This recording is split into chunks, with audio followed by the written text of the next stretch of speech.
Ba'd. Alhamdulillah,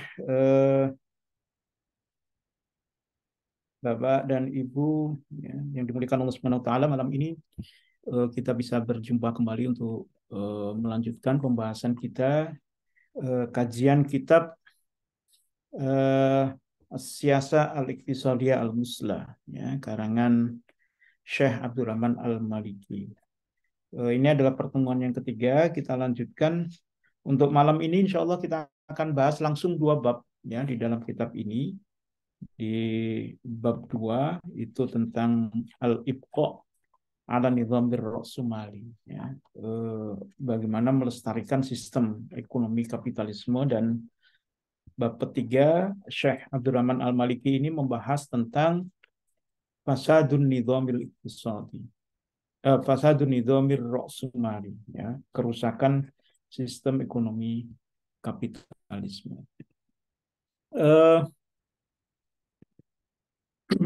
Bapak Ibu sekalian, kalau kita mau meringkas dua bab ini ya tentang pelestarian sistem ekonomi kapitalisme dan kerusakan sistem ekonomi kapitalisme, ada satu pertanyaan penting yang ini sering ditanyakan oleh tidak hanya kaum muslimin ya, tetapi juga ditanyakan oleh sistem di luar kapitalisme, yaitu sistem sosialisme, termasuk juga para penggagas ekonomi kapitalisme. Ya. Satu pertanyaan pentingnya adalah mengapa kapitalisme itu bisa bertahan ya di tengah begitu banyaknya kritik ya, baik ekonom ya maupun ulama ya terkait dengan sistem ekonomi kapitalisme ini. Buku-buku, tulisan-tulisan ya itu juga sudah banyak disampaikan dengan satu topik yang sekian puluh tahun ini dibahas, the end of capitalism, ya, akhir dari kapitalisme. Banyak prediksi yang dilakukan oleh para ilmuwan, ya, para ekonom terkait dengan nasib masa depan kapitalisme itu. Munculnya topik-topik tentang the end of capitalism, ya, akhir dari kapitalisme ini menandakan bahwa memang kapitalisme ini diprediksi tidak bisa bertahan lama. Ya, atau akan bubar ya, atau tidak bisa bertahan. Sehingga muncul pertanyaan ini, mengapa sampai sekarang kapitalisme itu bisa bertahan? Kita mungkin tidak bisa tahu secara pasti kapan kapitalisme itu dulu muncul. Tapi kalau kita lihat dari basis sistem ekonomi kapitalisme yang berasal dari liberalisme dan sekularisme, maka kita bisa menduga bahwa sistem ekonomi kapitalisme ini memang tumbuh ketika dulu terjadi pergulakan pemikiran antara kaum gereja, kaum agamawan dengan para ekonom, ya, sehingga melahirkan kapitalisme. Dan salah satu di antara kapitalisme di antara sekularisme itu adalah munculnya ekonomi kapitalisme. Bapak Ibu sekalian,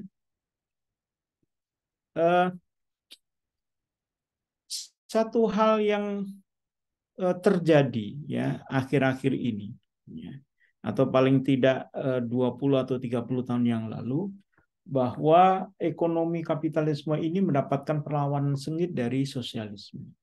Ya. Lalu di mana Islam?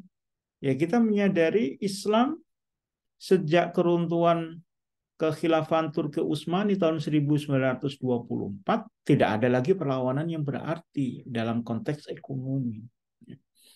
Kalau kita kaitkan dengan pembahasan pada sesi yang terdahulu, kita tahu bahwa sejak penjajahan itu ada di negeri-negeri Islam, maka saat itu pula Islam sebagai sebuah kekuatan ideologi tidak mampu lagi melawan ekonomi kapitalisme.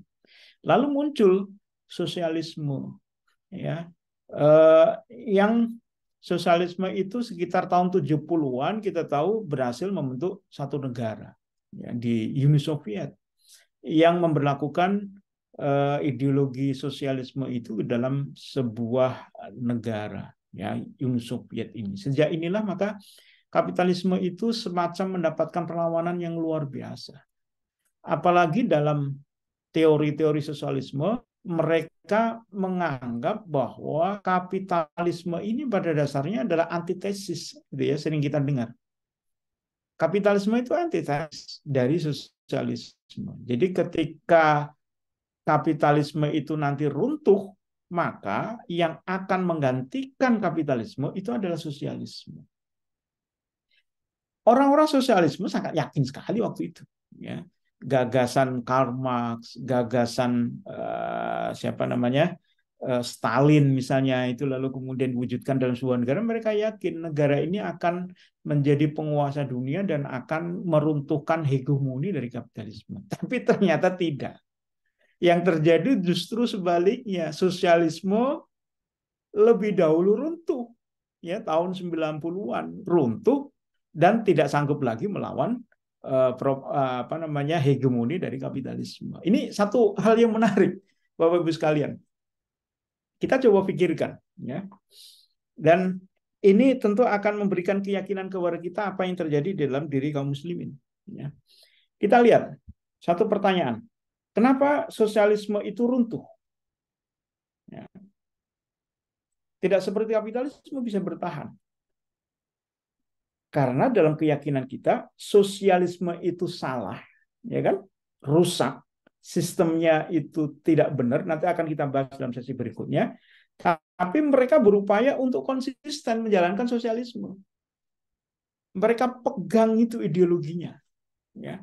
Secara mutlak dalam bahasa Islamnya kafah gitu, sempurna.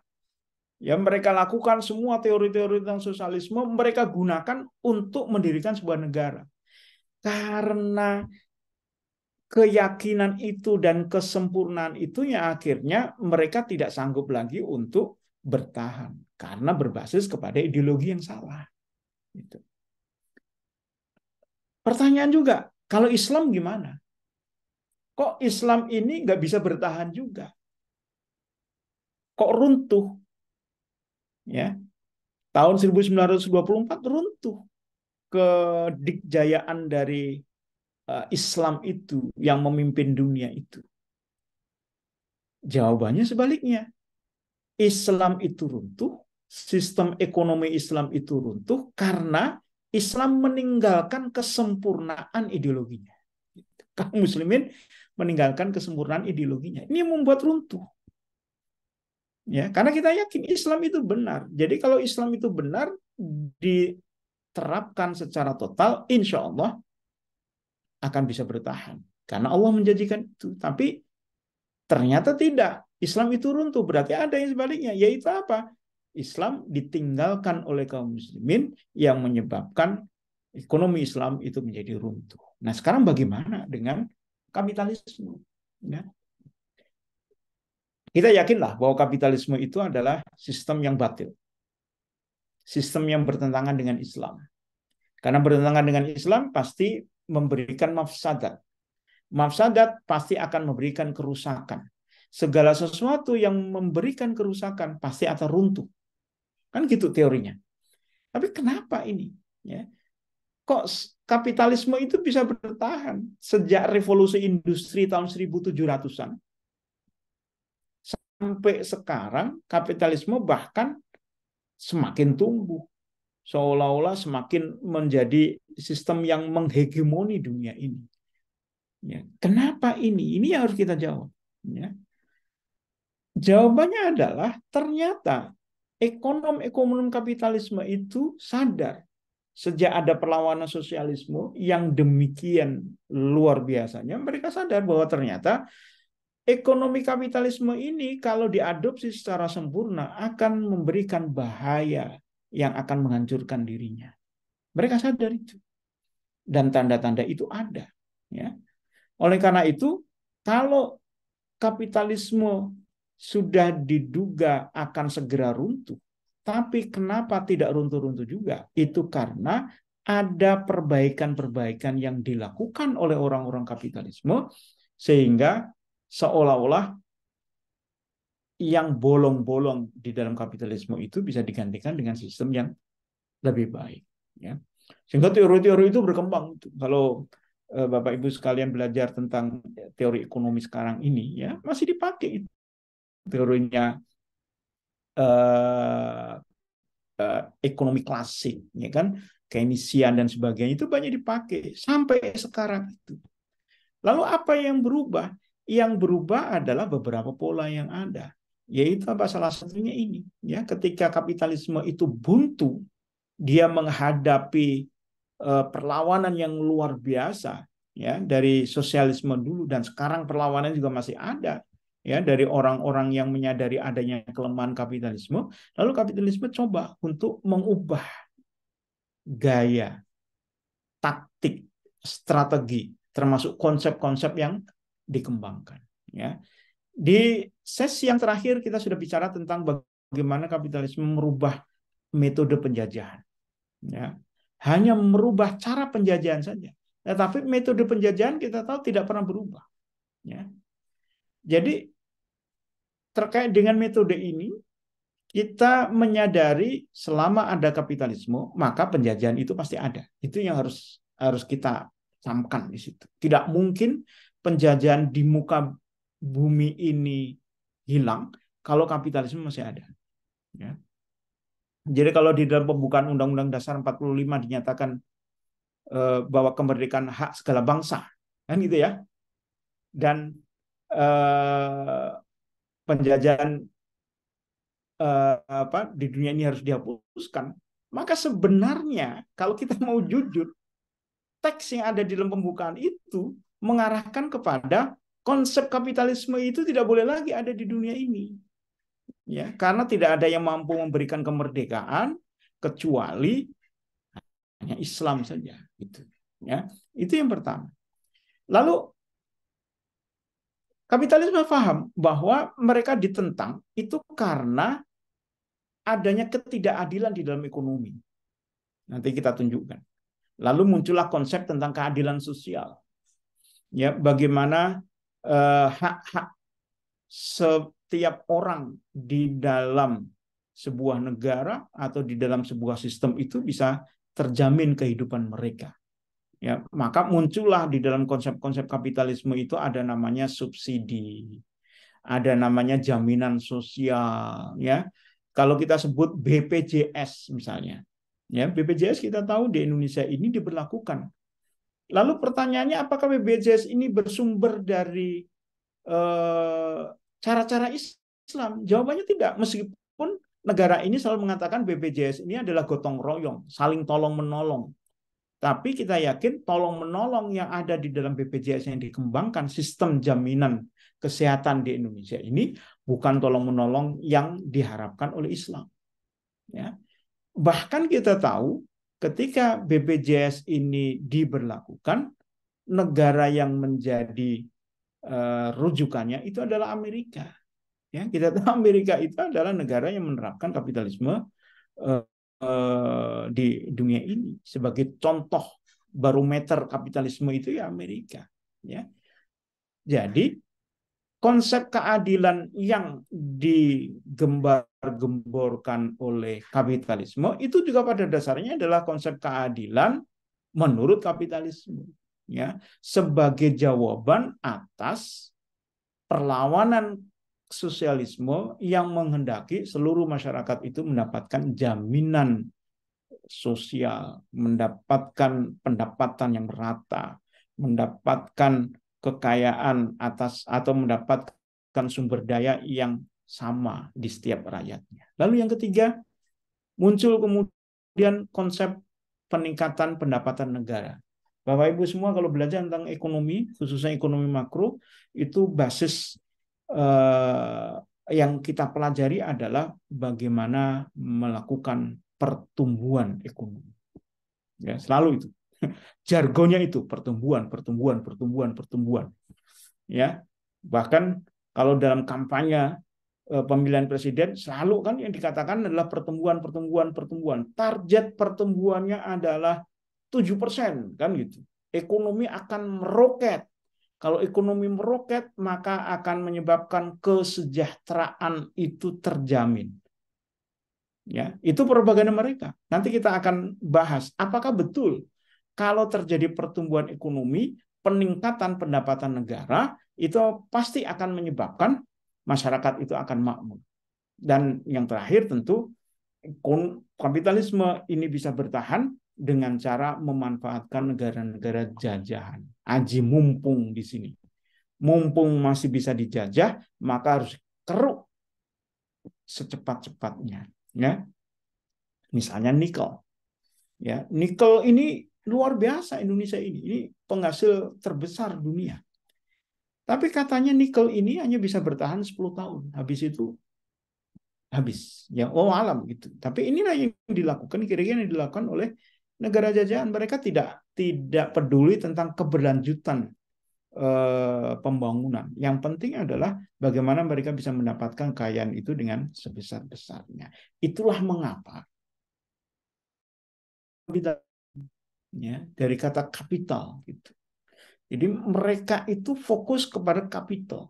Ya, kapital itu tidak hanya maknanya adalah uang atau investasi, tapi kapital ini adalah sumber daya. Segala sumber daya dikeruk gimana itu? Basisnya di sini. Ya, kalau mereka tidak punya sumber daya, maka menyebabkan masyarakat itu tidak akan terpenuhi kebutuhannya. Itu aja filosofi dasarnya itu. Jadi adanya pengerukan sumber daya, mereka berbasis di situ. Dengan itu mereka berpikir masyarakat akan bisa terpenuhi dan mereka akan sejahtera. Nanti kita lihat, ya. Tapi Bapak Ibu sekalian, kita tahu bahwa banyak orang yang mengkritik kapitalisme. Ya, tadi yang saya sebutkan tidak hanya umat Islam, tidak hanya orang-orang sosialisme, orang-orang di dalam kapitalisme sendiri, ekonomi dan kapitalis itu, mereka juga saling beradu argumentasi terkait dengan masa depan kapitalisme di situ. Ya, secara umum kalau kita mau kritik kapitalisme, kita bisa lihat dari 3 hal. Ya, dari aspek praktis, dari aspek sistem, dari aspek falsafah, ya, atau ideologi. Kalau kita bicara tentang ideologi, ini sebenarnya gampang saja, ya, diskusinya tidak panjang, karena kita selalu akan mengatakan kapitalisme ini bertentangan Islam, Islam yang benar karena bertentangan, sebaliknya berarti kapitalisme pasti salah. Itu filsafat. Ini harus kita yakini, ya. Tapi bagaimana kalau sisi praktis, ya? Secara praktek bagaimana kapitalisme ini sebenarnya terjadi? Bapak Ibu sekalian, ini data lama memang, tapi cukup menarik karena grafiknya terus menurun. Ya, kalau kita lihat ternyata, ya, saya punya data juga, ya, data pertumbuhan ekonomi dari tahun 1700, ya. Jadi ketika terjadi revolusi industri, ya, di Eropa sampai sekarang, ya, grafiknya semacam ini, ya. Awal-awal dulu tahun-tahun revolusi industri pertumbuhan ekonominya luar biasa, ya, tinggi. Kalau di sini tahun 70 rata-rata pertumbuhan ekonominya di 5-6%. Lalu di tahun 80-90 turun menjadi 2-3%. Dan di tahun 1990 sampai 2000, ini mungkin terkait juga dengan adanya krisis, itu sekitar 1%. Tapi sekarang pertumbuhan rata-rata dunia itu sekitar segitu, bahkan mungkin di bawah 1%. Ya. Memang kalau di negara berkembang pertumbuhannya masih cukup tinggi, 2%, 3%, masih cukup tinggi. Ya, itu wajar. Kenapa? Karena negara berkembang pendapatannya masih kecil. Gitu. Sementara negara-negara maju pertumbuhannya tidak lebih dari 1%. Ya. Apa yang sebenarnya terjadi? Yang sebenarnya terjadi adalah berarti di sini telah terjadi perlambatan ekonomi. Ya. Ada beberapa negara-negara yang bahkan mungkin tidak mengalami pertumbuhan ekonomi. Kalau di sini disebutkan Afrika misalnya kehilangan 2 dekade. Jadi 20 tahun itu seperti tidak berkembang aja. Ya.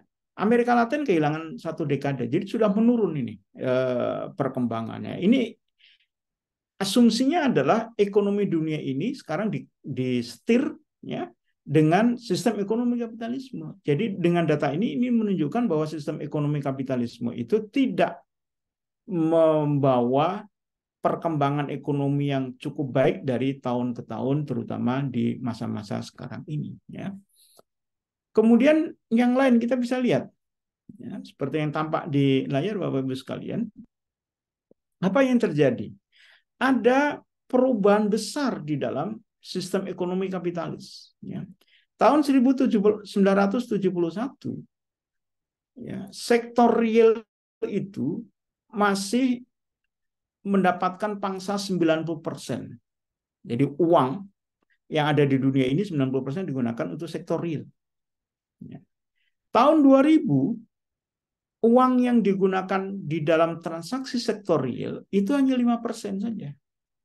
Jadi kalau dikaitkan dengan data yang ini sedikit memberikan gambaran apa yang terjadi dengan sistem ekonomi sekarang ini. Yaitu ternyata sistem ekonomi sekarang ini telah bergeser dari sistem ekonomi real menjadi sistem ekonomi non-real. Ya, di mana transaksi keuangan dunia di tahun 2000-an itu 1,5 triliun US dollar per hari. Luar biasa ini. Sementara sektor non-real, sektor realnya hanya 5%. Inilah yang kira-kira menyebabkan mengapa pertumbuhan ekonomi itu secara real itu tidak berpengaruh, meskipun uang yang beredar itu masih sama antara tahun 71 dengan tahun 2000.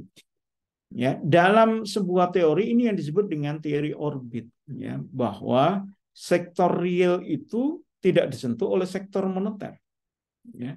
Jadi uang yang beredar di masyarakat itu tidak banyak digunakan untuk sektor real, sementara pendapatan masyarakat, pertumbuhan ekonomi ya di sektor real itu dipengaruhi oleh uang yang beredar di sektor real. Ya, hampir mayoritas seluruh uang yang beredar di dunia ini bergerak di sektor non-real. Sementara dalam teori orbit ini, sektor non-real atau sektor moneter ya itu tidak mempengaruhi sektor real.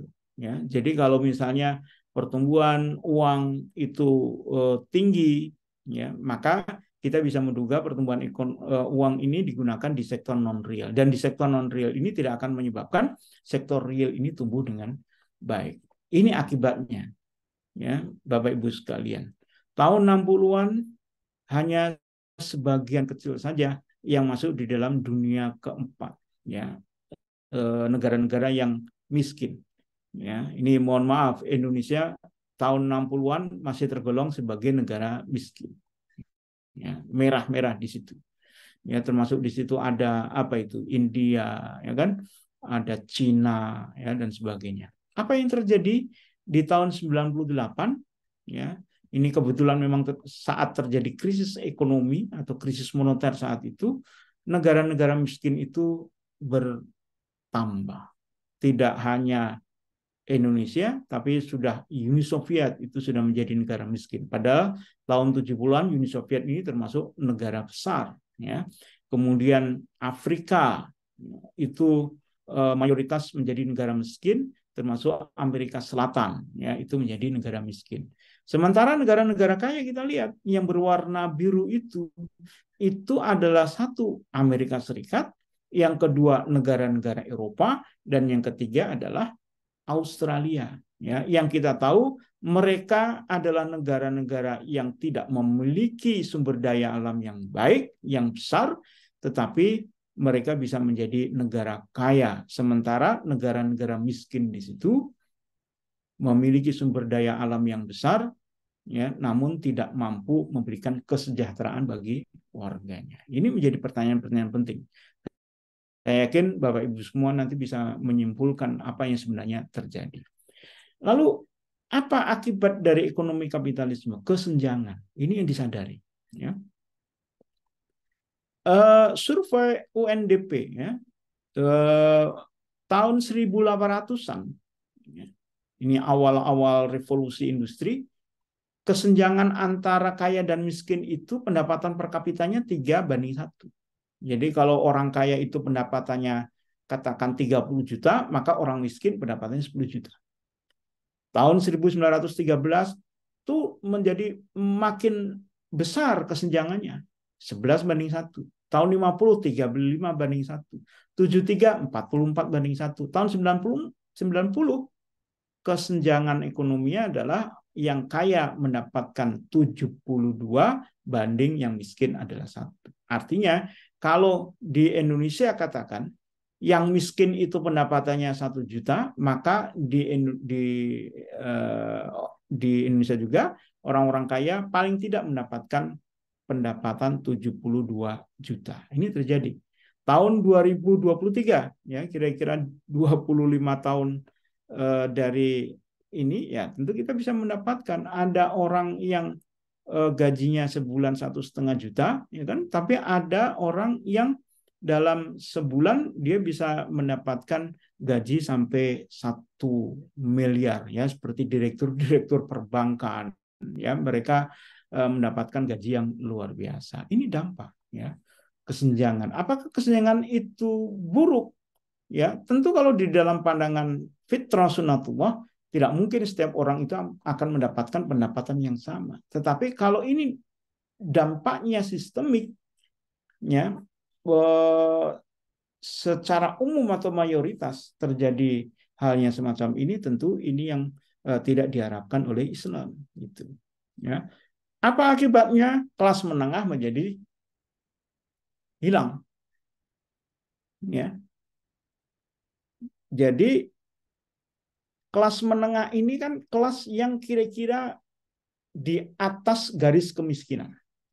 Ya. Kalau kita bandingkan sekarang ini, ya, kategori kaya itu 16%, yang miskin 77%, sementara yang menengah yang di tengah-tengah itu 7%. Nanti, ya, ke depan yang kelas menengah itu yang 7% ini prediksinya kira-kira mau kemana nih? Naik menjadi orang kaya atau turun menjadi penduduk miskin? Ya, berdasarkan statistik kita bisa menduga yang kategori menengah itu bukannya naik menjadi kaya, tapi dia akan turun menjadi penduduk miskin. Jadi kalau yang menengah itu menjadi miskin, yang kaya ada yang kemudian menjadi miskin karena bangkrut. Jadi kira-kira penduduk miskin itu ada 84%, kategori kaya itu 16%. Dan kita tahu, kita mendapatkan data 15%, ya, penduduk di Indonesia ini, penduduk kaya, bisa menguasai hampir 60% kekayaan di Indonesia. Ini kan kesenjangan yang dihasilkan. Jadi apa kesimpulannya? Di era kapitalisme, kesenjangan itu makin meningkat. Di dalam negara, kesenjangan meningkat. Indonesia makin meningkat kesenjangannya. Ya. Kita kan sering berseloroh, katanya Indonesia sedang krisis. Kok kenapa mal-mal itu tetap ramai? Ya. Tapi di pasar-pasar tradisional sepi. Oh, berarti Indonesia makin kaya dong? Enggak juga. Kenapa begitu? Karena yang kaya itu masih tetap kaya di masa krisis ini, sehingga mereka masih bisa berada di mal-mal. Tapi yang miskin, yang mereka biasa belanja di pasar-pasar tradisional, benar-benar tidak punya anggaran lagi untuk ke situ. Akhirnya apa? Ya pasar-pasar tradisional menjadi sepi. Jadi yang kaya makin kaya, yang miskin makin miskin. Kesenjangan antar negara juga meningkat. Ya. China itu menjadi negara yang sekarang luar biasa kaya. Ya, bahkan disebut sudah over liquid. Ya, dananya itu berlebih. Karena dananya berlebih, maka mereka bisa investasi di mana saja, termasuk Indonesia.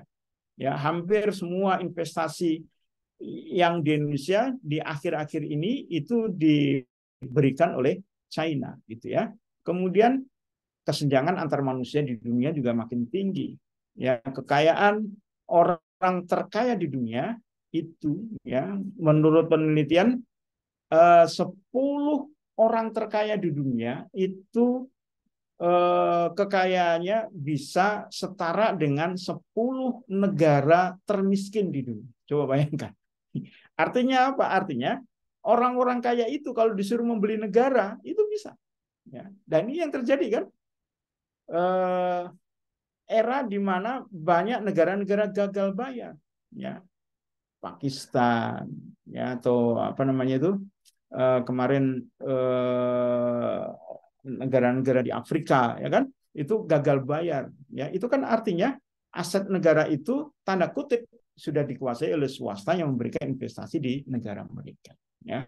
Ini 100 unit ekonomi terbesar di bumi ini dimiliki oleh 53 perusahaan. 53 itu adalah perusahaan. Jadi negara itu sudah nggak level lagi berhadapan dengan perusahaan-perusahaan swasta. Menurut non Chomsky, ya, 1% penduduk pendapatan tertinggi di dunia itu setara dengan 60% penduduk pendapatan terendah atau sekitar 3 miliar manusia. Jadi kalau 3 miliar manusia dikumpulkan kekayaannya atau pendapatannya, maka ini setara dengan hanya 1% pendapatan tertinggi di dunia. Menurut Brecker and Smith, kekayaan 3 orang terkaya di dunia itu lebih besar daripada 40 negara termiskin atau seperempat jumlah total negara di dunia. Jadi 3 orang kaya ini kalau mau beli 48 negara ini itu bisa. Kemudian ini juga ya sebagai bukti bahwa kapitalisme ini sebenarnya berada di dalam ambang kehancuran. Ya. Menurut teori, kalau ada terjadi pertumbuhan ekonomi 1%, ya, maka harusnya bisa menyerap tenaga kerja 253 orang. 253.000 orang. Tapi yang terjadi tahun 2006 hanya bisa menyerap 42.000 orang. Ya. Artinya daya serap pertumbuhan ekonomi itu makin rendah. Pertanyaannya kenapa itu? Maka bisa dijawab dengan slide-slide yang tadi, bahwa telah terjadi pertumbuhan yang tidak nyata. Kalau disebut terjadi pertumbuhan ekonomi, ternyata yang tumbuh itu bukan sektor real, tapi adalah sektor non-real. Ya. Jadi Bapak Ibu sekalian, apa sebenarnya akar masalahnya dari kondisi-kondisi real yang ada di dalam sistem ekonomi kapitalisme? Ya. Yang pertama, sistem kapitalisme itu salah ketika mendefinisikan tentang problem ekonomi. Ya. Sistem ekonomi kapitalisme berangkat dari teori Malthus. Mungkin masih ingat ya, bahwa dalam teori Malthus itu pertumbuhan sumber daya itu menurut deret ukur ya, betul ya. Dan pertumbuhan manusia, populasi itu menurut deret hitung ya. Jadi kalau pertumbuhan kalau pertumbuhan sumber daya itu adalah garisnya lurus gitu. Sementara kalau pertumbuhan penduduk itu dia hiperbola, dia naik ya, pertumbuhannya makin lama makin cepat menurut deret hitung. Ya. Jadi ini kemudian membawa implikasi kepada pemahaman mereka tentang problem ekonomi. Problem ekonomi menurut mereka adalah keterbatasan sumber daya. Ya.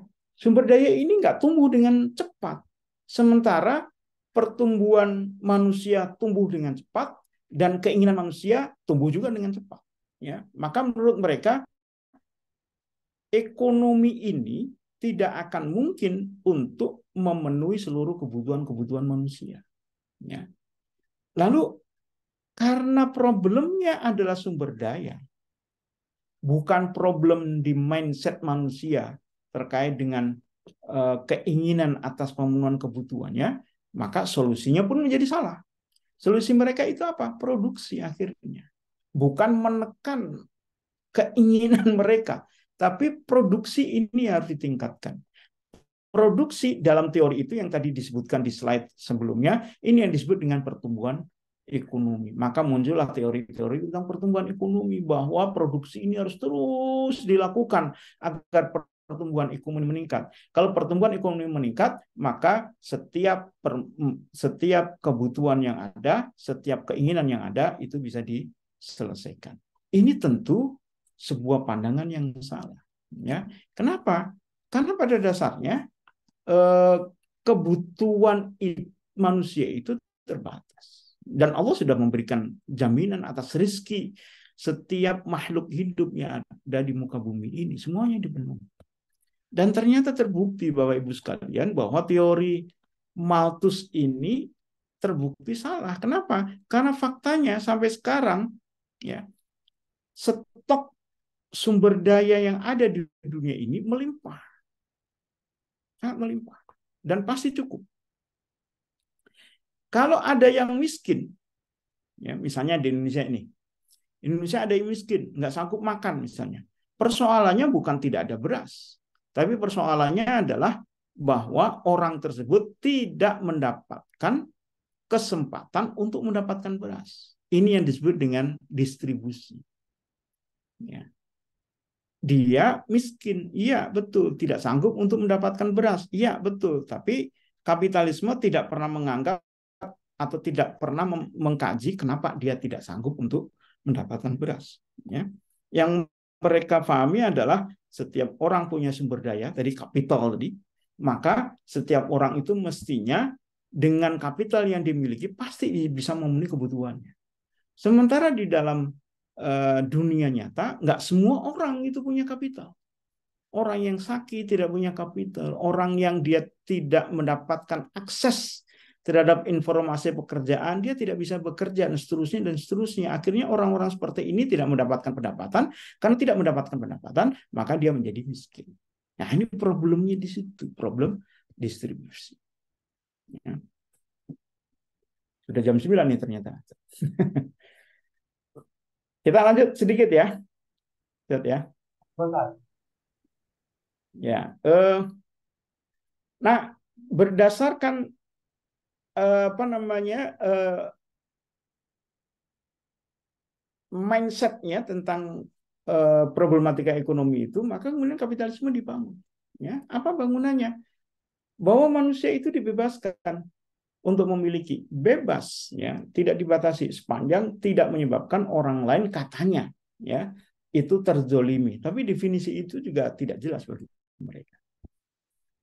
Bagi kapitalisme yang penting keuntungan, ya, karena yang menggerakkan ekonomi itu adalah keuntungan. Ya.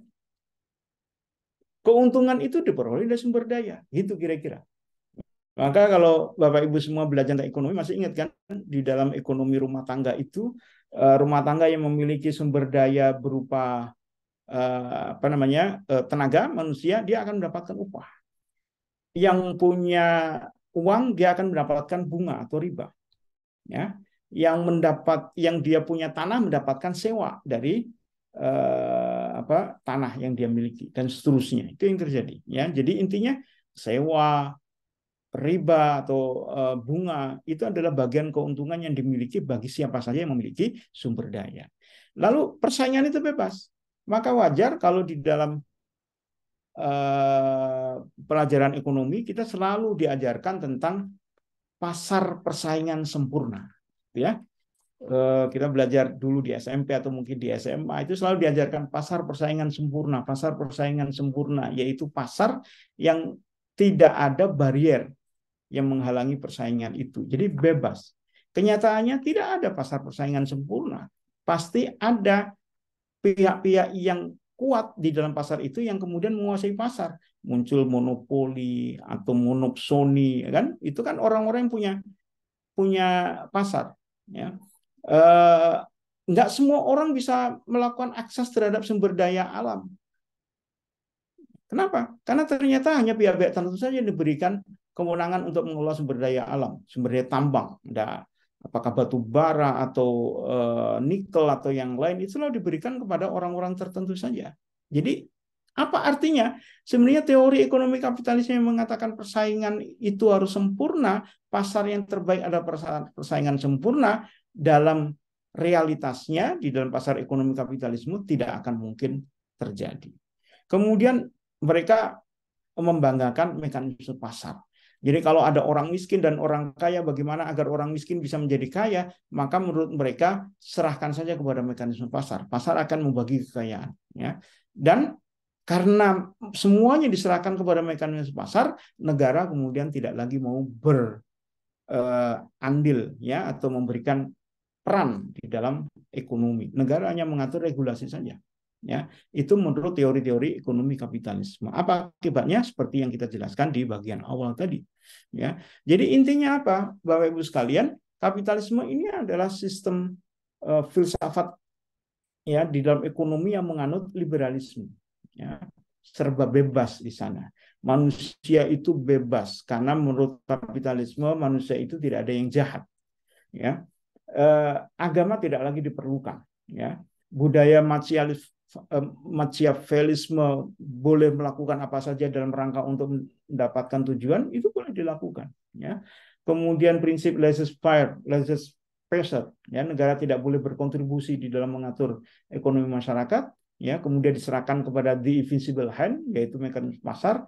itu ternyata menimbulkan kesengsaraan. Yang kaya makin kaya, yang miskin makin miskin. Kenapa? Karena kenyataannya individualisme itu yang terjadi dan rasa untuk saling membantu di dalam dimensi sosial itu menjadi teraliniasi, ya, menjadi tidak ada lagi. Maka apa dampaknya? Ada ketidakadilan, ada eksploitasi pada negara ketiga dengan mekanisme penjajahan, ada double standar. Ketika kapitalisme bicara tentang dirinya, dia akan melakukan sesuatu yang terbaik. Tapi ketika dia memberikan kebijakan kepada negara-negara dunia ketiga, mereka akan sebaliknya. Misalnya, mereka memberikan subsidi untuk memenangkan persaingan pada produk-produk pertanian mereka. Amerika memberikan subsidi itu produk pertanian mereka. Tetapi ketika mereka memberikan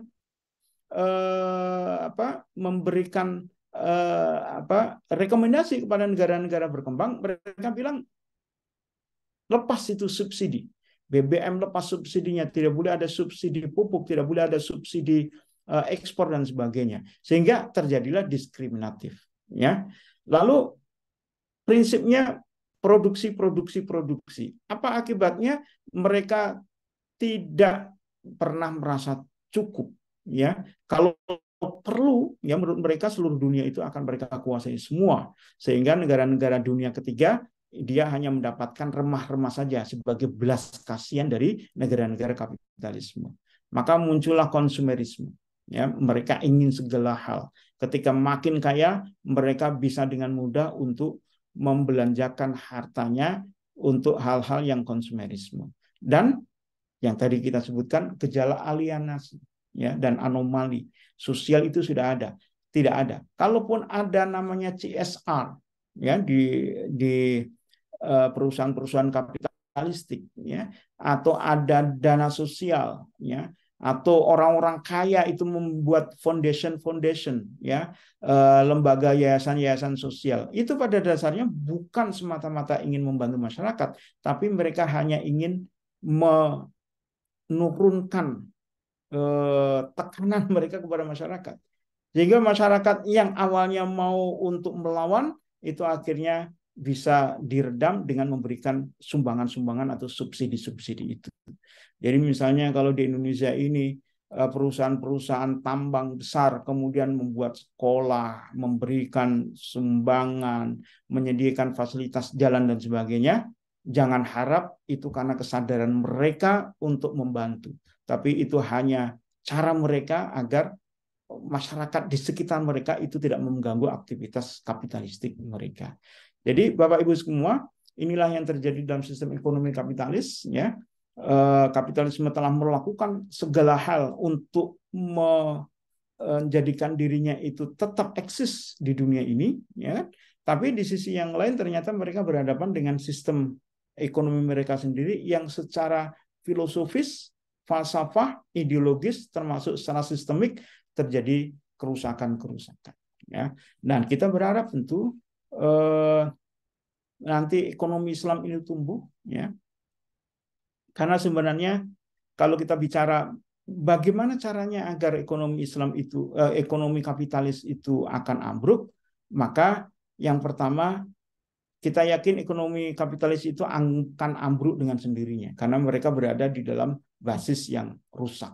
Kemudian yang kedua, dengan adanya ekonomi Islam yang tumbuh, maka ekonomi kapitalis itu juga akan makin mempercepat, ya, kehancurannya, ya. Satu hal misalnya, ketika ekonomi kapitalis ini berkembang dengan basis ekonomi utang, ya, ekonomi kredit, ya, saling memberikan hutang untuk menjerat negara-negara tertentu, maka ketika muncul negara Islam atau muncul kekuatan negara yang menjalankan sistem ekonomi Islam, maka tentu hegemoni mereka itu pasti akan bisa dihancurkan. Barangkali gitu, Ustaz Azhar, sebagai bahan diskusi, ini poin yang ketiga tentang sistem ekonomi kapitalis. Ya, mungkin nanti insya Allah di pertemuan berikutnya kita akan bicara. Ini ada 3 bab sebenarnya untuk yang berikutnya tentang ekonomi sosialis. Saya pikir nanti kita rangkum saja untuk sistem ekonomi sosialis, ya, dalam satu pertemuan agar nanti kita bisa lebih fokus untuk kajian tentang bagaimana sistem ekonomi Islam itu bisa memberikan kesejahteraan bagi dunia, ya. Jadi topik tentang politik ekonomi itu kan bagaimana agar ekonomi itu bisa diarahkan untuk mencapai tujuan. Tujuan ekonomi itu hanya satu, kesejahteraan, ya. Tentu dalam konteks imani ada aspek yang lain, yaitu keberkahan. Keberkahan itu apa? Mendapat ridho dari Allah Subhanahu wa taala. Apa yang kita lakukan mendapat pahala. Yang harta yang kita terima ketika kita sejahtera itu pun mengantarkan kita kepada surga Allah Subhanahu wa taala. Tapi dalam konteks keduniaan maka kita harus bisa menunjukkan bagaimana ekonomi Islam itu bisa diterima oleh siapa saja. Ya, tidak hanya oleh umat Islam, umat di luar Islam, ya, siapapun mereka, kita bisa buktikan bahwa ini bisa memberikan kesejahteraan bagi mereka semua. Barangkali gitu, Ustaz Azhar, mohon maaf jika ada kekurangan. Ya, alhamdulillah Bapak Ibu jemaah sekalian, telah sama-sama kita perhatikan dan amati bahwa malam hari ini dia mengupas, kalau saya melihatnya lebih kepada autokritik, ya, sepertinya bagaimana dalam kitab ini dan tadi disampaikan oleh Al-Ustaz berkaitan dengan kritik yang kita paparkan atau yang dia paparkan dari kesalahan-kesalahan ataupun problem-problem yang muncul secara filosofinya sendiri ekonomi kapitalisme. Di samping memang filosofi dari ekonomi kapitalisme itu berangkat dari akidahnya, ya, sekulerisme. Nah, baik Bapak Ibu, jika Bapak Ibu ada yang ingin didiskusikan atau ditanyakan, bisa nanti pertanyaan Bapak Ibu dikirimkan ke kolom chat, ya, bahwa akan kita bacakan dan bisa langsung dijawab oleh Ustaz. Atau jika di antara Bapak Ibu ada yang ingin bertanya langsung, berinteraksi langsung dengan beliau, boleh juga langsung saja nanti raise hand, kita beri kesempatan untuk bertanya langsung kepada Ustaz. Ya. Sebelum kita baca, ini sudah ada memang pertanyaan itu.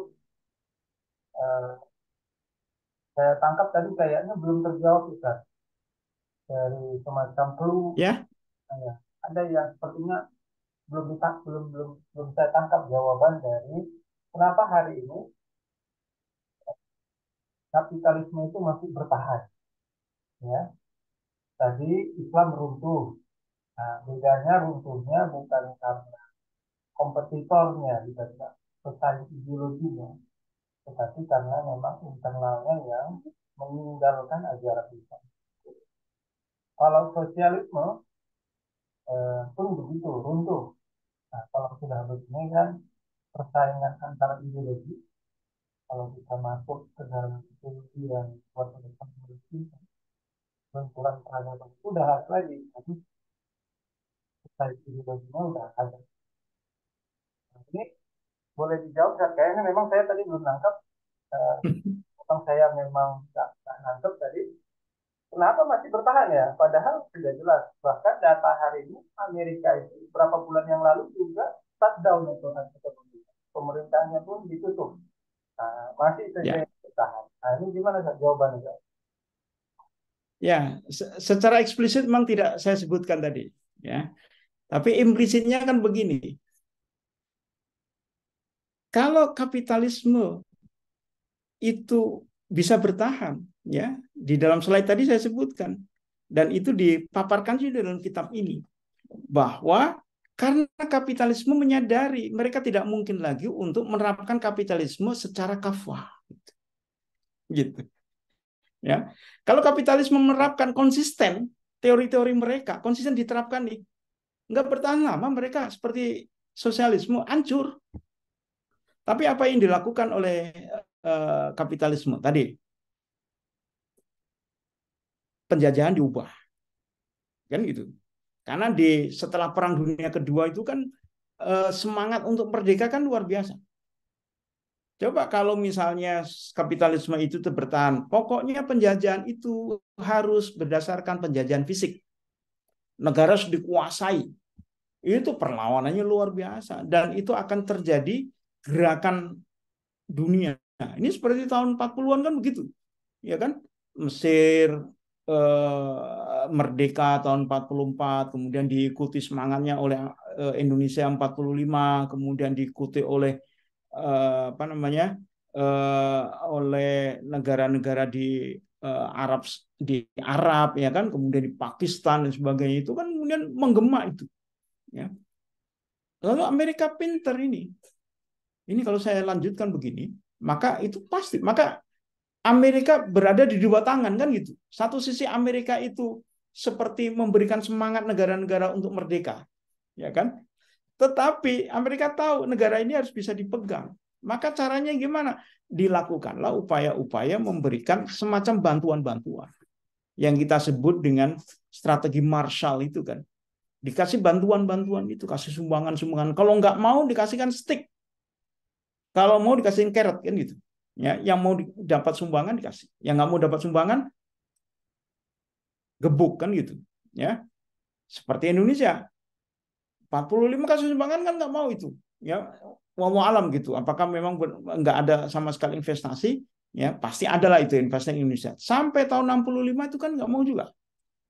Artinya membuka investasi secara terbuka, menjadi negara terbuka itu kan tidak terjadi. Ya, terbuka tetapi nggak terlalu vulgar terbukanya. Lalu dikebuk lagi. Kan itu. Diganti dengan rezim yang baru sehingga investasi mulai masuk. Ya, ada Freeport masuk di situ. Kemudian penanaman modal asing dibuka, undang-undang tentang penanaman modal asing itu kemudian juga diperbaiki. Ya, itu yang terjadi seperti yang ditulis dalam buku ini ketika mencontohkan Indonesia di dalam aspek penjajahan. Di tahun itu mulai terjadi regulasi-regulasi itu dilakukan. Itu penjajahan mekanisme ini. Kemudian kedua, konsepnya diubah. Yang awalnya itu kan individualistis. Ya. Mereka prinsipnya tidak ada makan gratis. Mereka prinsipnya hanya orang miskin saja hanya orang yang mental miskin saja yang miskin. Jadi mereka menyalahkan orang-orang miskin itu ya karena memang mereka pengen miskin, nggak mau bekerja keras, malas dan sebagainya kan gitu. Tapi ternyata itu kan mendapatkan perlawanan, termasuk dari sosialisme gitu. Lalu diubahlah, muncul konsep welfare state, negara kesemakmuran, muncul teori-teori baru, ya, tentang teori tentang apa namanya UMR gitu, ya, itu kan teori untuk seolah-olah melindungi warga negara agar dia mendapatkan upah yang layak. Padahal sebenarnya itu hanya kamuflase saja. Ya, mereka bangun itu teori-teorinya yang mengatakan dengan UMR itu akan menyebabkan produktivitas lebih tinggi. Kalau produktivitas lebih tinggi itu akan menyebabkan pertumbuhan ekonomi akan lebih baik. Gitu. Ya, ternyata itu hanya kamuflase saja. Mereka berupaya agar orang-orang yang merasa tertindas, orang-orang yang merasa dia tidak mendapatkan sumber daya yang ada di negaranya itu bisa dibatasi. Kemudian dengan melakukan perubahan konsep tadi pertumbuhan ekonomi, ya, sehingga sejak tahun 60-an, 70-an itu dikembangkanlah teori-teori tentang pertumbuhan ekonomi. Ya, semuanya mengarah ke situ. Segala teori-teori itu mengarah ke situ. Jadi kalau bicara tentang kemiskinan, dalam teori-teori ekonomi kapitalistik tidak pernah dibahas tentang kemiskinan.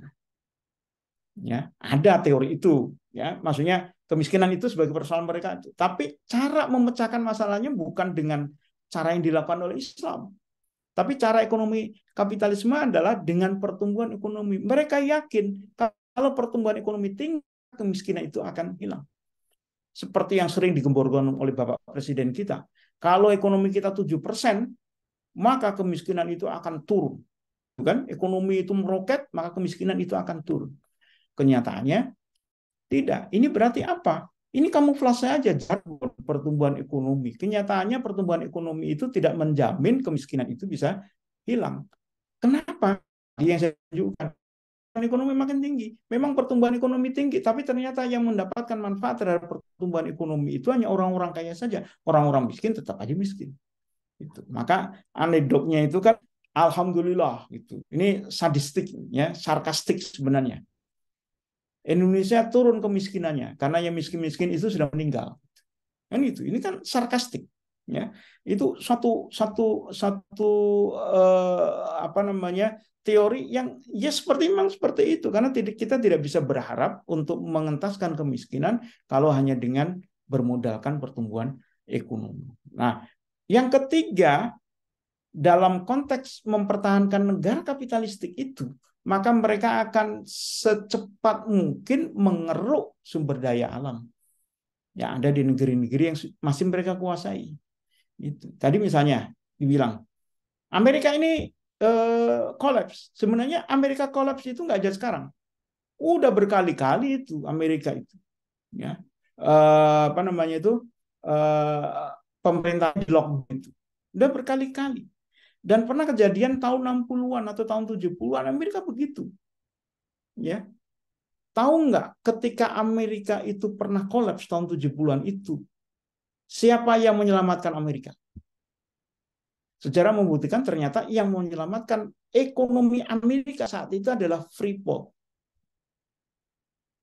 Jadi apa artinya? Artinya adalah negara-negara jajahan itu digunakan untuk menyelamatkan mereka. Jadi ini kalau kita bicara tentang menyelamatkan kapitalisme itu, kita bisa bicara satu menyelamatkan ideologinya. Itu caranya dengan seperti itu, ya, dengan mengadopsi teori-teori yang bisa menutup kerusakan mereka. Sosialisme itu penting ternyata. Mereka masukin tuh ide-ide sosialisme di dalam kapitalisme. Ya, tentang kesetaraan, keadilan sosial misalnya, masukkan itu dalam teori-teori kapitalisme. Kemudian yang kedua yang diselamatkan adalah negaranya. Kalau yang diselamatkan negaranya, maka caranya seperti itu. Ya, kalau Indonesia sering disebut dengan fundamental ekonomi kan itu lemah. Nah, kalau mereka fundamental ekonominya itu apa? Ya dari mengeruk sumber daya alam yang ada di negara-negara lain itu. Ketika mereka kolaps, mereka punya itu sumber daya alam yang bisa mereka keruk. Cuma kalau Indonesia apa coba? Ya, ketika tahun 98 krisis moneter, ya, kita dulu pernah merasakan, ya, Ustaz Azhar mungkin masih bisa merasakan, kita punya uang 1 US dollar 2.500. Ya. Seingat saya dulu apa namanya bensin itu, ya, premium itu 1 liter 250 kalau nggak salah. Kemudian naik menjadi 400 rupiah. Ya. Kemudian tiba-tiba menjadi 16.000. Maka apa yang terjadi? Rakyat Indonesia menjadi miskin mendadak. Yang awalnya uangnya bisa digunakan untuk beli motor katakan, maka sejak krisis moneter sudah bisa nggak lagi karena itu naik berapa kali lipat itu dari 2.500 menjadi 16.000. Ya, itu kan naik sekitar 6 kali lipat kan gitu, 6 kali lipat. Artinya kekayaan rakyat Indonesia itu terpotong 1/6 kalinya sejak krisis moneter. Kenapa bisa begitu? Pertanyaan itu kan, kenapa sumber daya alam kita yang begitu banyak itu tidak bisa menyelamatkan krisis moneter? Jawabannya adalah karena sumber daya alam yang kita miliki itu semua tergadaikan. Semuanya dikuasai oleh perusahaan-perusahaan swasta. Sementara ketika itu diproduksi, negara hanya bisa mendapatkan pajak, hanya sebagian kecil saja. Hanya 10% saja dari pajak produksi itu. Nah, itu yang terjadi saat ya. Jadi kalau ditanyakan kenapa nih kapitalisme kok bisa bertahan? Ya jawabannya dengan jawaban yang filosofis, kita katakan kapitalisme ini bisa bertahan karena mereka meninggalkan prinsip-prinsip dasar dari kapitalisme. Gitu. Ya kan gitu. Kalau sesuatu yang rusak agar dia bisa bertahan, maka tambal yang rusak. Kan gitu kan? Tapi kalau sesuatu yang baik kemudian digrogotin, maka pasti hancur. Gitu. Nah, itu posisi Islam. Islam itu sesuatu yang baik, tapi kemudian digerogoti, ya hancur. Sosialisme, dia buruk, tapi dia mau konsisten terhadap keburukannya, hancur. kapitalisme buruk, tapi kapitalisme masih mau memperbaiki dirinya. Ya, tapi jangan dibilang kapitalisme kalau gitu baik dong. Dia sadar kalau salah, lalu mau memperbaiki diri. Jangan dibilang begitu. Ya, tetap salah itu. Karena dia tidak mau meninggalkan asas dari kesalahannya, yaitu asasnya apa? Sekularisme itu. Ya. Kalau mereka mau meninggalkan asas sekularisme itu, maka kapitalisme akan selamat secara utuh. Karena ketika dia meninggalkan sekularisme, maka pasti ujungnya adalah Islam. Gitu. Tidak mungkin ujungnya kepada agama yang lain. Agama Nasrani dia tidak punya sistem ekonomi. Yang ada adalah ethics. Gitu. Ya, makanya ada buku dikarang oleh Thomas Weber. Bukunya judulnya Protestan Ethics atau Catholic Ethics. Etika Katolik, etika Protestan. Kenapa kok cuma etika? Karena memang agama-agama itu ketika bicara ekonomi hanya bicara tentang etika. Mereka bicara tentang riba. Mereka hanya bilang riba itu seperti setan. Gitu aja. Kan itu etika. Tapi kalau Islam tidak bicara etika.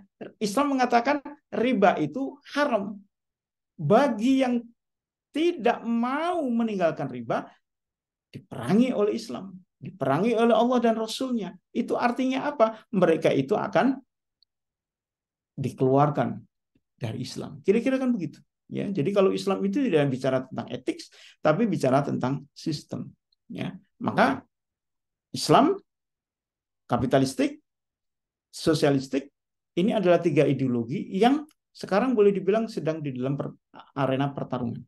Ya, hanya kapitalistik saja yang sekarang masih memegang peran sentral. Kenapa? Karena hanya kapitalistik saja yang masih dipraktikkan dalam level negara.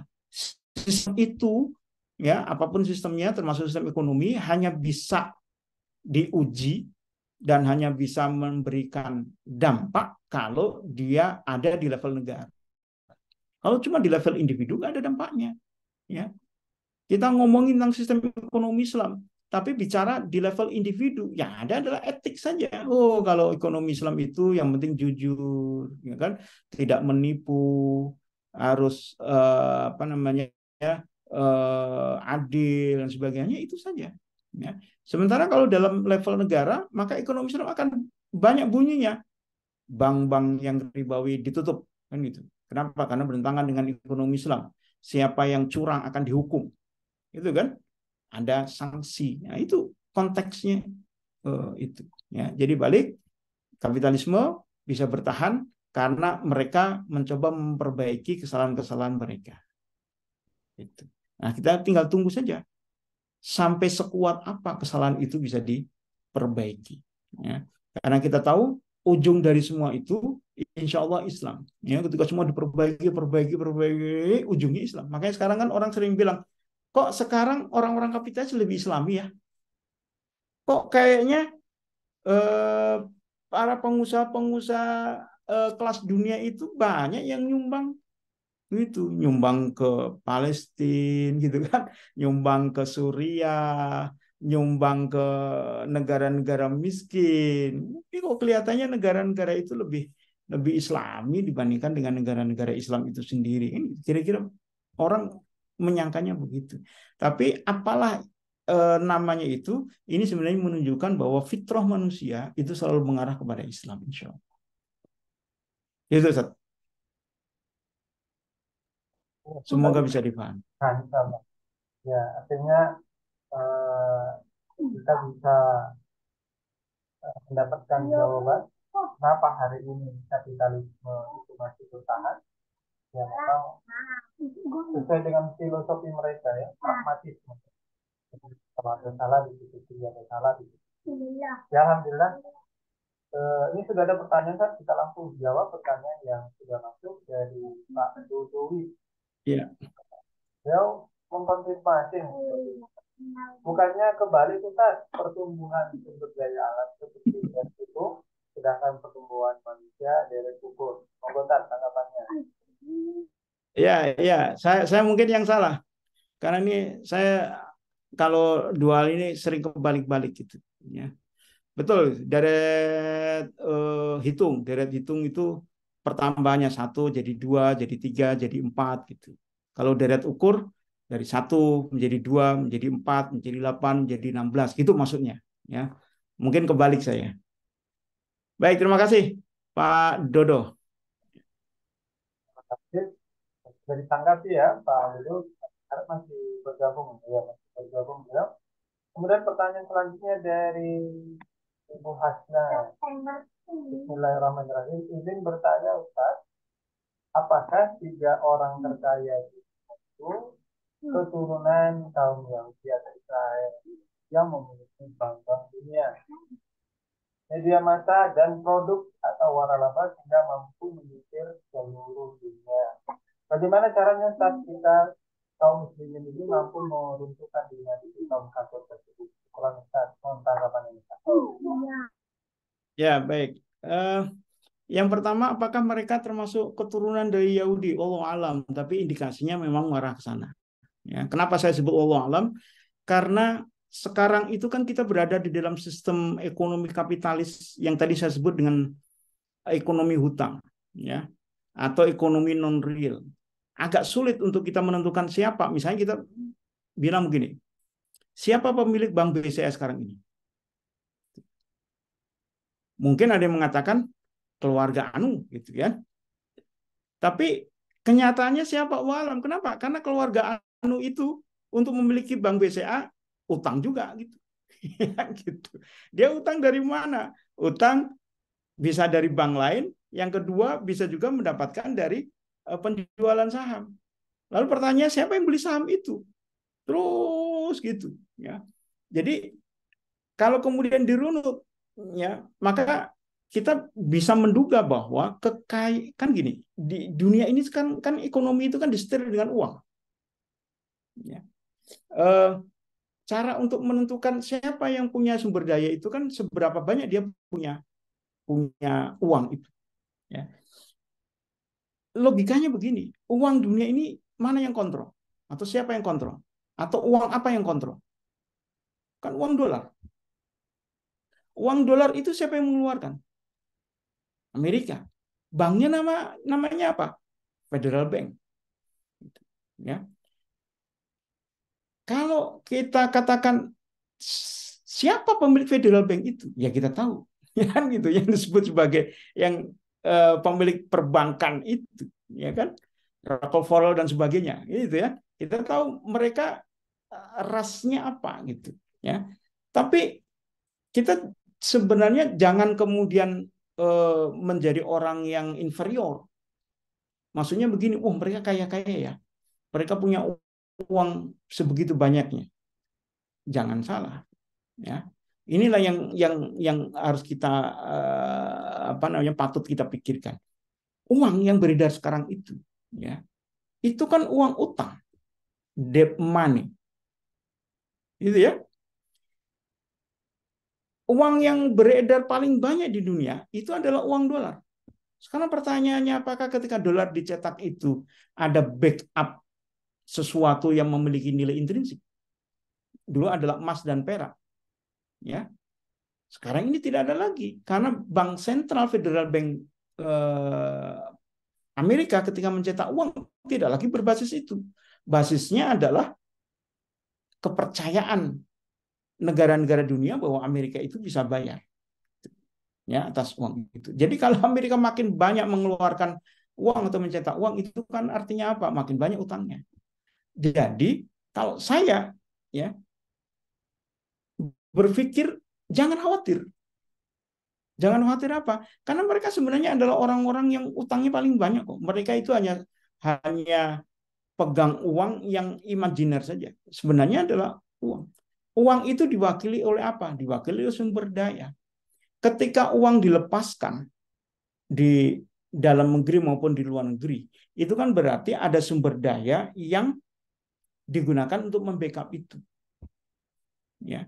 Jadi kepemilikan modal atas mereka itu sebenarnya kepemilikan modal yang fiktif saja. Saya bilangnya begitu karena uang itu tidak ada backup yang digunakan untuk menjamin ya uang itu beredar. Sehingga kalau ini ditanyakan apa yang harus kita lakukan? Apa yang harus dilakukan untuk meruntuhkan dinasti kafir itu? Ya. Sebenarnya ini pada Bu Hasna ya, sederhana caranya. Ya. Caranya sederhana, simpel sekali. Caranya adalah, coba Ibu bayangkan kalau dolar nggak dipakai lagi. Ya. Apa yang harus dilakukan oleh Amerika? Maka Amerika harus membayar dolar yang sudah terlanjur beredar di masyarakat dengan apa? Dengan sumber daya yang mereka miliki. Ya.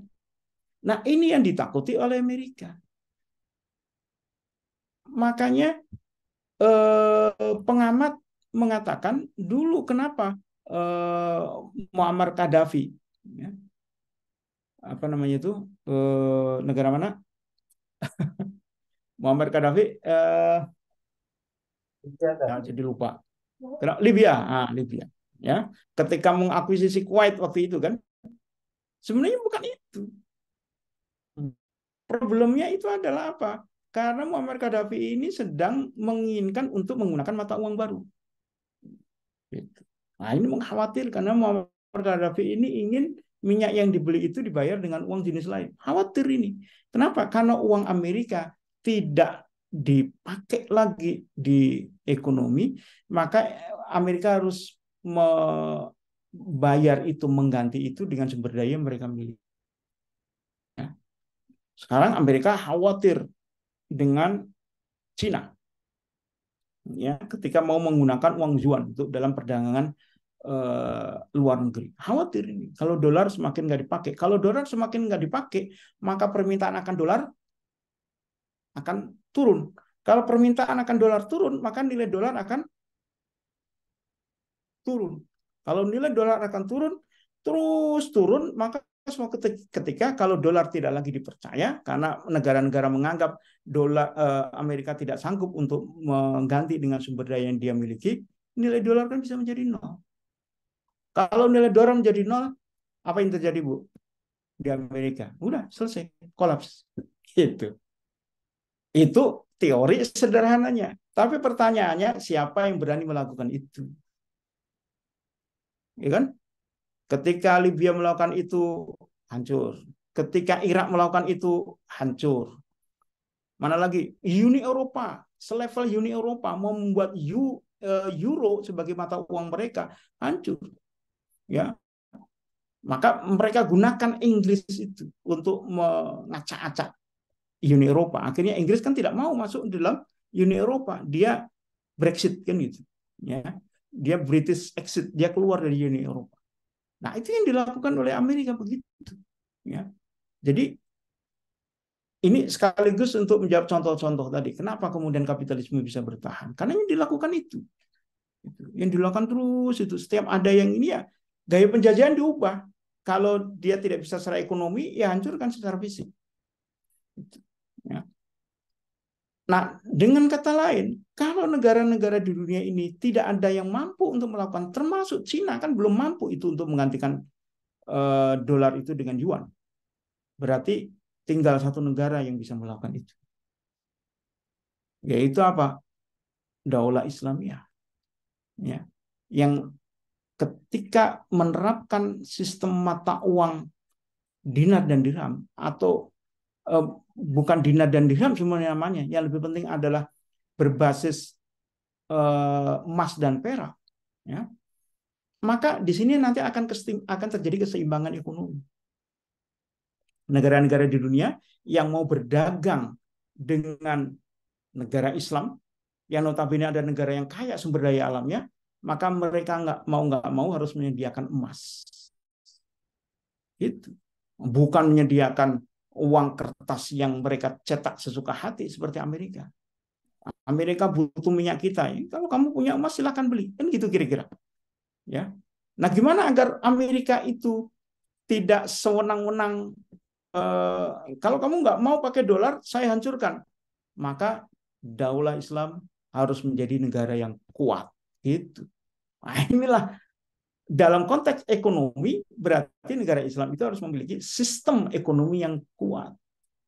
Nah, nanti di bab-bab berikutnya kita akan tunjukkan inilah sistem ekonomi yang kuat dan inilah yang akan diterapkan oleh daulah secara tuntas, secara kafah, secara menyeluruh.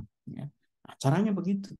Ya memang kalau sistem harus dilawan dengan sistem. Sistem nggak bisa dilawan. Jadi kalau kita bicara ini sekarang kasus Palestina, misalnya Gaza, nggak mungkin ya Gaza itu bisa dibebaskan, Palestina itu bisa dibebaskan dengan cara-cara yang remeh-temeh gitu. Ya. Misalnya dengan cara diplomasi saja, nggak bisa. Ya. Tapi bukan berarti diplomasi, boikot, sumbangan itu tidak menyelesaikan masalah, itu tetap membantu mereka. Tapi kalau kita ingin menyelesaikan isu secara tuntas, maka lakukan juga secara tuntas. Soalnya sistem harus dilawan dengan sistem. Kalau persoalannya adalah senjata, lawan dengan senjata. Kan gitu. Ya, tentang radikalisme ya kan atau tentang kekerasan enggak. Ini hanya bicara tentang perubahan. Kalau sesuatu yang merusak itu berasal dari sistem, maka yang kita ubah sistemnya. Kalau yang diubah orangnya nggak mungkin. Orangnya kita ubah sistemnya sama ya tetap aja rusak. Tapi kalau sistemnya sudah baik, yang rusak adalah orangnya, baru kita perbaiki orangnya. Jadi kalau Amerika, gimana caranya ini agar kaum muslimin bisa meruntuhkan itu ya? Kalau dalam konteks ini berarti harus ada sistem ekonomi yang kuat yang dijalankan oleh sebuah negara yang kuat. Ya, kira-kira begitu, Bu Hasna ya. Begitu, Ustaz Azhar kira-kira.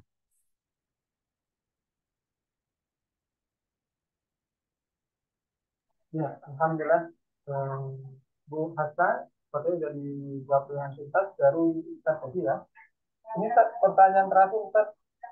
Kami harap masih ada waktu ini Ustaz. Memang udah Ya, ya, lewat eh, dari Priscilia, Ibu ya, Ibu atau Mbak, mohon maaf. Ibu Priscilia, bagaimana pendapat Ustaz tentang inflasi yang terjadi di banyak negara hari ini? Mohon tanggapan Ustaz terkait dengan inflasi. ya baik Ibu Priscilia. Ini sedikit agak teori ya. Jadi inflasi itu disebabkan oleh dua hal. Yang pertama adalah penurunan harga barang-barang. Itu inflasi secara serentak. Semua harga barang-barang naik itu inflasi. Yang kedua, inflasi itu disebabkan oleh penurunan nilai mata uang atau maaf, kenaikan harga barang-barang atau penurunan nilai mata uang. Nah, kalau kita bicara tentang kenaikan harga barang-barang, maka pada dasarnya ini sesuatu yang wajar. Atau kenaikan barang-barang atau penurunan harga barang-barang sesuatu yang wajar karena di dunia ekonomi harga naik atau harga turun itu wajar, biasa. Ya, itu sunatullah. Dan eh, Islam tidak mengajarkan harga itu harus fix. Gitu, ya. Kita masih ingat bagaimana Rasulullah SAW dulu pernah diminta oleh para sahabat, ayo Rasulullah, wahai Rasulullah, sekarang sedang masa paceklik, tolong tentukan harga tertinggi atas barang-barang yang dijual. Apa jawaban Rasul? Harga itu adalah hak Allah. Artinya apa? Haram untuk menetapkan harga di pasar. Jadi harga itu mengikuti saja. Naik turun dia. Itu wajar. Yang penting tidak ada gangguan pasar. Nah, cuma sekarang ini inflasi yang terjadi di dunia saat ini seringkali tidak disebabkan oleh kenaikan harga barang-barang secara serentak, tapi disebabkan karena penurunan nilai mata uang.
Mohon maaf terputus. Kalau dilanjut. Nah, ya jadi ketika terjadi perubahan nilai mata uang, kurs itu masing-masing negara ini akan menyebabkan inflasi. Sementara perubahan nilai mata uang itu terjadi karena setiap negara memiliki standar mata uang yang berbeda-beda. Nah, oleh karena itu, untuk mengatasi inflasi yang model demikian, caranya dengan standar mata uang yang sama, ya, sehingga kursnya itu adalah sama di setiap negara, ya. Jadi Bu Priscilia tadi, eh, bagaimana tentang inflasi ini? Ada inflasi yang berlaku wajar, ya, yaitu kalau terjadi kenaikan harga barang-barang secara serentak, tapi ada yang tidak wajar, yaitu ketika inflasi ini terjadi karena eh, terjadi depresiasi atas uang yang kita miliki. Sehingga apalagi kalau negara kita itu sangat tergantung oleh impor.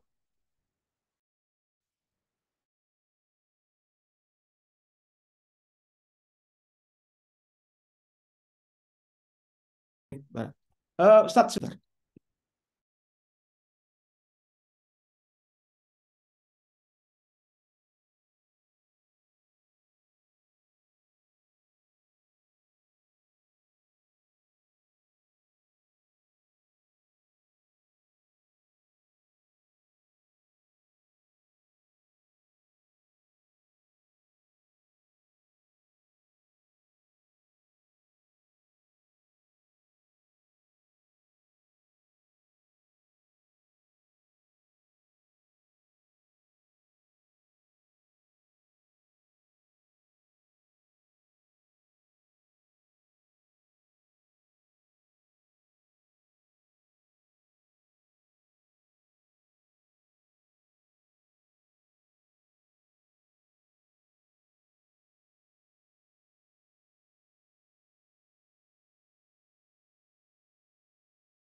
halo, Assalamualaikum.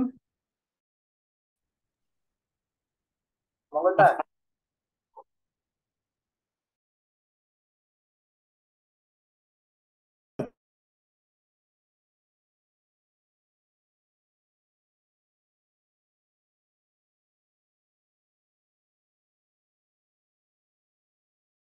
Sedikit gangguan. Sudah terdengar, Ustaz? Aduh, terganggu nih koneksinya ya. Bentar.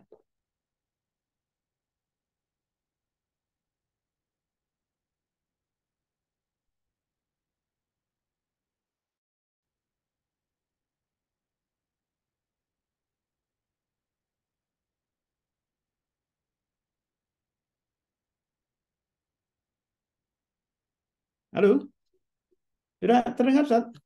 Sudah Ustaz, sudah Ustaz. Ya. Ah,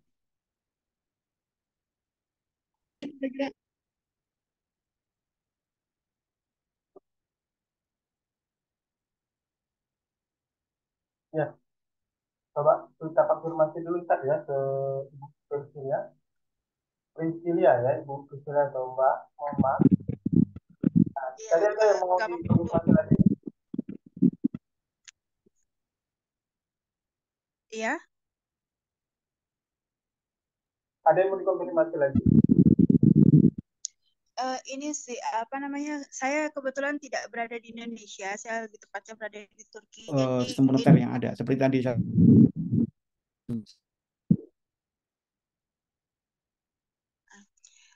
jadi kondisi inflasi ini sangat apa namanya? Sangat terasa ya buat seluruh masyarakat yang ada di Turki, entah itu warga lokal ataupun pendatang seperti kami.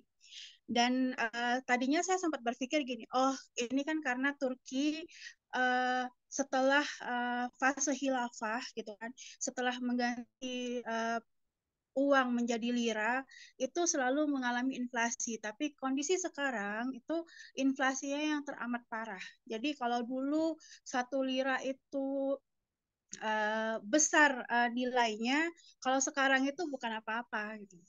Nah, yang paling ngefek itu dalam 2 tahun, satu tahun belakangan ini. Gitu. Nah, itu saya pikir tadinya itu hanya menimpa Turki, tapi ketika sempat diskusi dengan teman-teman yang ada di negara lain seperti di Qatar dan lain sebagainya, itu para pendatang di sana itu memberikan insight bahwa sebenarnya kondisi mereka juga nggak terlalu baik gitu loh. Tapi karena negara-negara Arab itu mereka masih punya surplus untuk minyak, dan itu tuh bisa menjadi buffer untuk mengatasi kondisi keuangan hari ini. Makanya saya tadi bertanya, lantas apakah sebenarnya inflasi ini akhirnya mendepak semua negara yang ada di bawah kapitalisme seperti itu?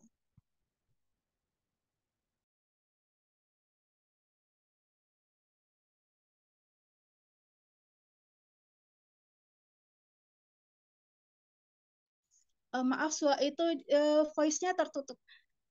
Oke. Ya, Ustaz sudah bergabung, Ustaz? Ya, ya. Ah, Sudah jadi, terdengar? sudah dengar, Ya, Ustaz. ya. Saya disambung, Ustaz. Ya, Ada tambahan tadi eh, juga ya, dari mm, Ibu ya tadi.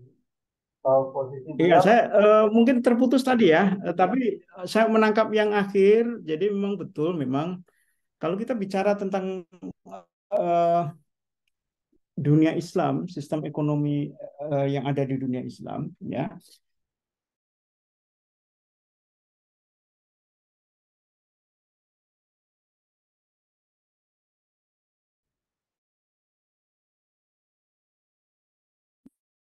dunia Islam itu masih bisa diselamatkan karena mereka memiliki dengan ya dunia Islam ya di ya, tadi disebut ada mungkin Dubai, Bahrain atau Arab Saudi, tentu akan menjadi lebih dia lagi ya akan menjadi sangat baik lagi ketika eh, sumber daya alam itu bisa dikelola dengan sendiri gitu ya dikelola sendiri seperti katakan Indonesia kan sungguh aneh tadi yang saya sebutkan. Indonesia kaya luar biasa. Freeport itu bisa membantu ekonomi Amerika. Kenapa Freeport itu tidak bisa membantu ekonomi Indonesia?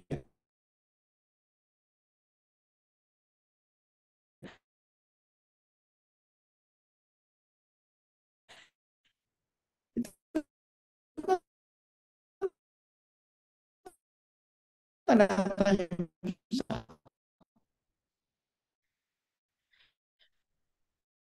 Padahal sumber daya itu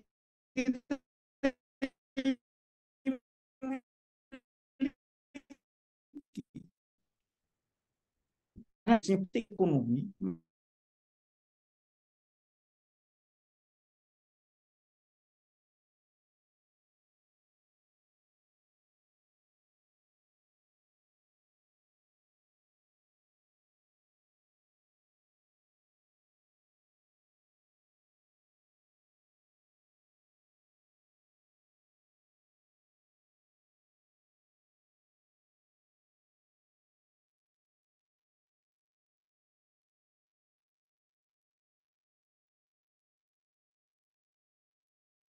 Assalamualaikum Ustaz. Waalaikumsalam warahmatullahi. Recording in progress. Sebentar Ustaz, saya ganti.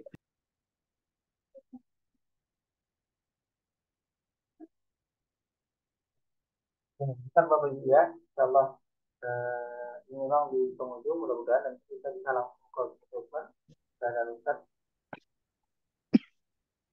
Mungkin Ustaz. Ya Ustaz. Apaan ini? Ini putus-putus terus. Iya, nggak masalah. Ya, mungkin nanti insya Allah kita akan lanjutkan dalam pembahasan yang lain. Insya Allah nanti kita juga akan bahas tentang sistem moneter, bagaimana Islam mengatasi tentang inflasi dan apa namanya memandang tentang inflasi itu seperti apa. Insya Allah.